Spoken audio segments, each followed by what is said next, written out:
भगवान ने मन में सोचा कि देखो सेठ जी कैसे भी हों, अगर मैं नहीं गया तो कहीं ये प्राण ना त्याग दे मेरे लिए।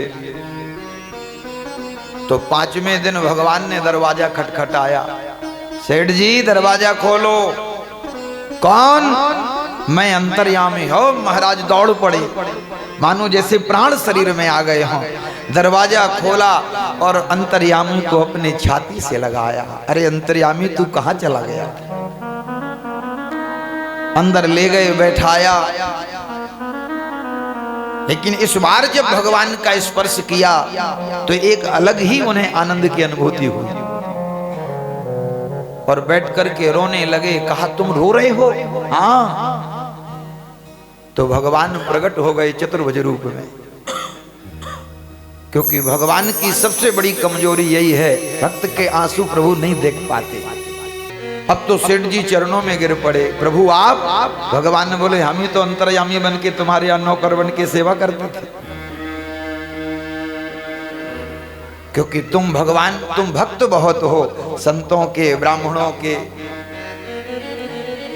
इसलिए हमने सोचा हमने भी बहुत दिन से सेवा नहीं करी और तुम्हें नौकरी की जरूरत है, दोनों का काम हो जाएगा, हम सेवा करेंगे तुम्हें नौकर मिल जाएगा। अब तो हाथ जोड़ करके प्रभु मेरे से तो बहुत अपराध हो गया, मैंने आपसे घर का काम कराया, क्योंकि रात में जब सेठ जी आते थे भोजन करके लेट जाते थे तो भगवान सेठ जी के पैर भी दबाते थे, और भक्त स्वप्न में भी भगवान के बारे में ऐसा सोच ले तो नरक में जाना पड़ता है। अब तो सेठ जी भगवान से प्रार्थना करने लगे। भगवान ने कहा सेठ जी मुझे आपसे कोई शिकायत नहीं, मैं तो प्रसन्न हूं आपके प्रेम और आपकी भक्ति को देख करके, वरदान मांगो। भगवान ने समझाया और कहा वरदान मांगो। बोले प्रभु कुछ नहीं चाहिए, बस आपकी कृपा जीवन में बनी रहे। तो भगवान बोले सुनो, तुम्हारे कोई बेटा बेटी नहीं है, और जब तुम्हारा शरीर छूटेगा तो रिश्तेदार परिवार सब आ जाएंगे, क्योंकि धन बहुत है, तो दूर दूर के संबंधी बन बन के आएंगे कि हमारे ताऊ लगते थे, हमारे चाचा लगते थे, हमारे भाई लगते थे। तो जब तुम्हारा अंतिम समय आएगा और तुम देह का त्याग करोगे तो तुम्हारे पुत्र तो है नहीं, क्योंकि पिता का संस्कार पुत्र ही करता है, तो मैं खुद आकर के तुम्हारा संस्कार करूंगा।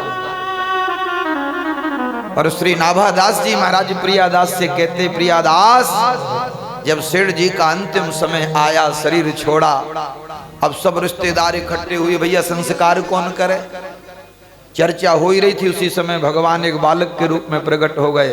बोले ये हमारे पिता हैं, इन्हें हमें गोद ले रखा था इन्होंने। और उन पूरी समाज के सामने भगवान ने सेठ जी का संस्कार किया। कहने का अभिप्राय कि आप भगवान से अपना संबंध स्थापित करिए तो भगवान आपके नौकर बन जाएंगे, नौकर बन करके आपकी सेवा करेंगे। इसलिए सुखदेव जी कहते राजन कुछ किम करो, भगवान को तुम कुछ भी बना लो, भगवान सब कुछ बनने के लिए तैयार हैं। बोलिए भक्त वत्सल भगवान की जय हो, कृष्ण कन्हैया लाल की जय हो, जय जय श्री राधे। तो कल आप सब लोगों ने भगवान के चरित्रों का श्रवण किया, कुछ संक्षिप्त में कुछ विस्तार में। भगवान अनंत हैं, इसलिए भगवान की कथाएं भी अनंत हैं। कल्प भेद के कारण ऋषियों ने भगवान के चरित्रों को समय समय पर गाया है। तो आप सब लोगों ने भागवत जी के 10 लक्षणों का निरूपण जो किया है, ये भागवत के 10 लक्षण हैं। सर्ग, विसर्ग, स्थान, पोषण, उति, मनवंतर, निरोध, मुक्ति और आश्रय, ये 10 लक्षण हैं भागवत जी के। पहला और दूसरा जो स्कंद है, इसमें श्रोता और वक्ता के अधिकार का निरूपण किया है। कथा सुनने वाले श्रोता को कैसा होना चाहिए, कथा सुनाने वाले वक्ता को कैसा होना चाहिए, और जो चौथा स्कंद, तीसरा स्कंद वो सर्ग है, चौथा है विसर्ग, पांचवा स्थान, 28 प्रकार के नरकों का वर्णन है, छठवां है पोषण और सातवां उति, आठवां मनवंतर। तो मनवंतरों में भगवान के किस प्रकार से अवतार होते इस वर्णन किया।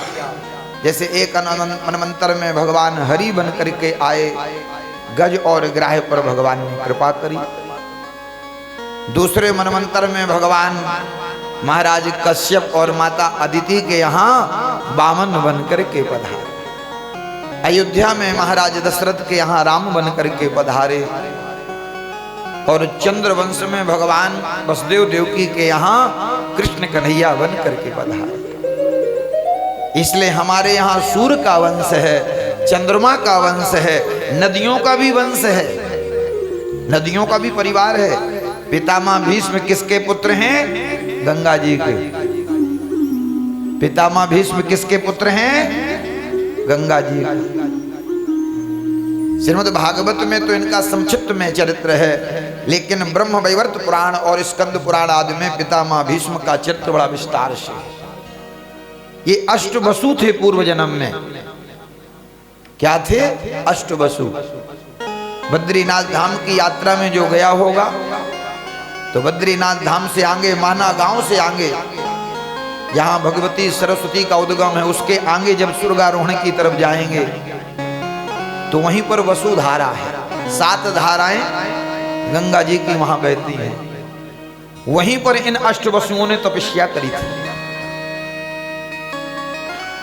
देवताओं के कहने पर ये वशिष्ठ ऋषि की गाय चुराने चले गए, क्योंकि वशिष्ठ ऋषि की गाय का नाम है नंदिनी। जैसी कामना करो नंदिनी सब कुछ प्रकट कर देती थी। इसलिए हमारे यहाँ जो 4 पुरुषार्थ बताए हैं, धर्म अर्थ काम मोक्ष, तो इन 4 पुरुषार्थों के प्रतीक भी बताए हैं। इसलिए अवतार के प्रकरण में तुलसीदास जी लिखते कि विप्रधेनु सुर संत हितलीन मनोज अवतार। भगवान किसके लिए अवतार धारण करते? बोले इन 4 के लिए। विप्र, विप्र माने ब्राह्मण। दूसरा धेनु, धेनु माने गौ माता। तीसरा सुर माने देवता और चौथा संत। तो 4 का निरूपण किया क्योंकि 4 पुरुषार्थ हैं। ब्राह्मण धर्म का प्रतीक है ऐसा बताया। इसलिए देखिए, आप कोई भी धर्म कर्म का कार्य, धर्म का कार्य करेंगे, घर में सत्यनारायण की कथा सुनेंगे तो ब्राह्मण बुलाएंगे। बेटा बेटी के जन्म का हवन यज्ञ आदि होगा, नामकरण, तो आपको ब्राह्मण की आवश्यकता पड़ेगी। तो ब्राह्मण धर्म का प्रतीक है। धर्म इनके द्वारा रक्षित है। और दूसरी है काम, काम माने गौ माता, अर्थ का प्रधान को देने वाली है। क्योंकि जिस लक्ष्मी, जिस धन के लिए आज हम परेशान हैं, वही लक्ष्मी गाय के गोबर में वास करती है।